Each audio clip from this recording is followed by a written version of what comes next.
What's in the box? Anyways, let's get to it. I got this from my local fish store, Concrete Blonde Aquatics. It's a 50-gallon per day RODI system from Aquatic Life. Comes with a quality seal. So that's got to be a good sign, right? Aquatic Life RO-Buddy, 50-gallon per day RODI system. I just cut the quality seal, no going back now. That's $175 Canadian too. I'm in Canada. Oh wow. So here we are. Looks like it comes pretty much pre-assembled.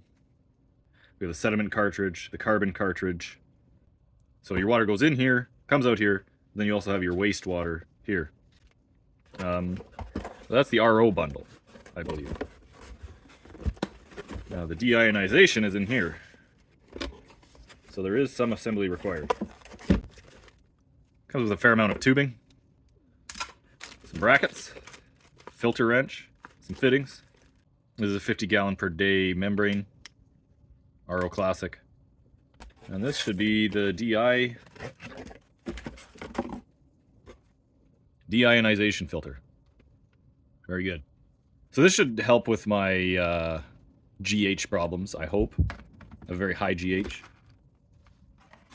It's like always off the charts. Let's get to it. So I'll have to figure out a place to mount this.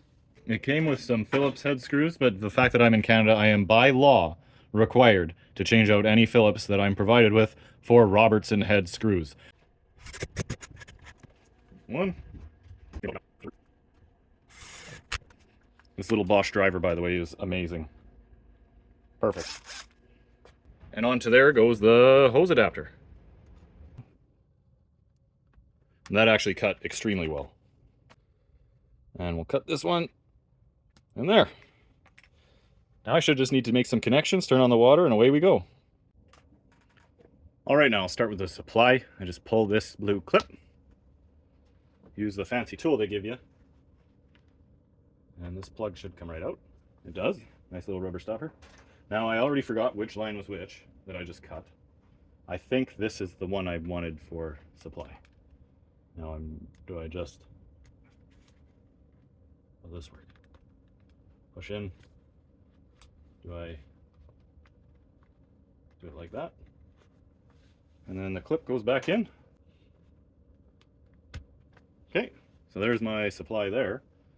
All right, so now we'll run it through. There's these holes in the bracket. Remove the blue clip.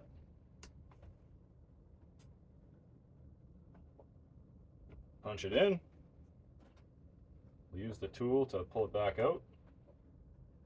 And then put the blue clip back in.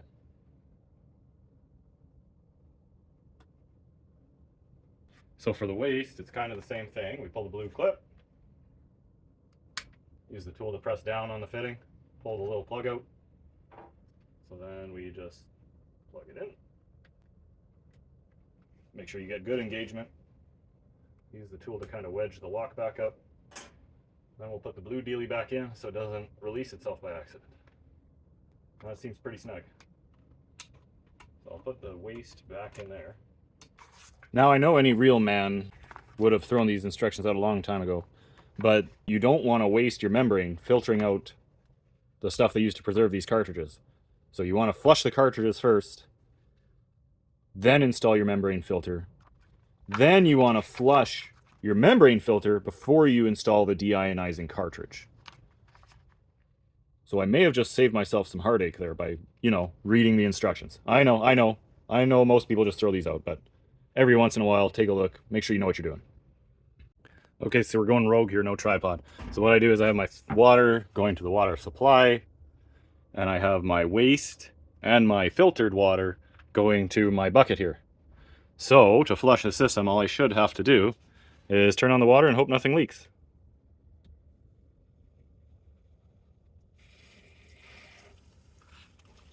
And they say to run it till they come clear. Well, we'll see. And I'm leaking everywhere. Probably should have made sure everything was tight first. Okay, this guy was loose when I hooked it up. I should have checked that. That's on me. But right now, we got the filtered, this is the wastewater right here. This is my filtered water.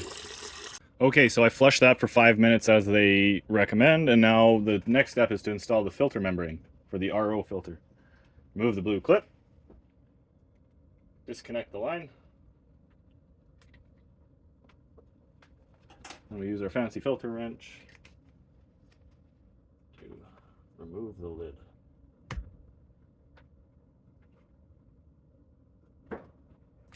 That's loose. Let's see how much of a mess this makes. Oh, I thought that would be full of water. It's actually not.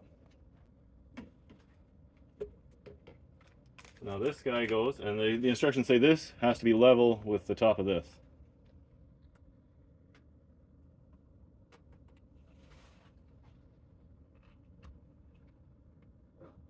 And there it is. Okay. A little bit of a mess here. Use our filter wrench to make sure it's nice and tight. This filter wrench actually doesn't fit very well. Let's see, it slips. Okay, so that's as tight as that's going to be. Reconnect these. That's actually kind of a pain. So the fact that nothing's very securely mounted kind of leads itself to wobble around on you a lot, which is kind of annoying. Anyways, minor inconvenience. Okay, I should just have to flush it some more, and then I believe I can hook up the DI. And then this will be a true RODI system capable of 50 gallons per day. 50 gallons is more than I'll use in like a month. Yeah, I use about 2.5 gallons every time I do a water change. I do that maybe once a week. So, should be more than sufficient for my needs as a fish keeper, considering I only keep small tanks. So the instructions say I have to let that flush for an additional 30 minutes. So I figured this is a perfect time to tell you about this video sponsor. Boris, it's me. I'm the sponsor. This is all stuff I just do in my hobby. Right now I'm into fish tanks. A year ago I was into guitars. Next week, who knows, wooden boats. I've always wanted to build a wooden boat. I bought a bunch of Popular Mechanics magazines with a ton of projects in them, which I can't wait to get to. But if you like this type of content, like, comment, subscribe. Anyways, have fun out there. Thanks.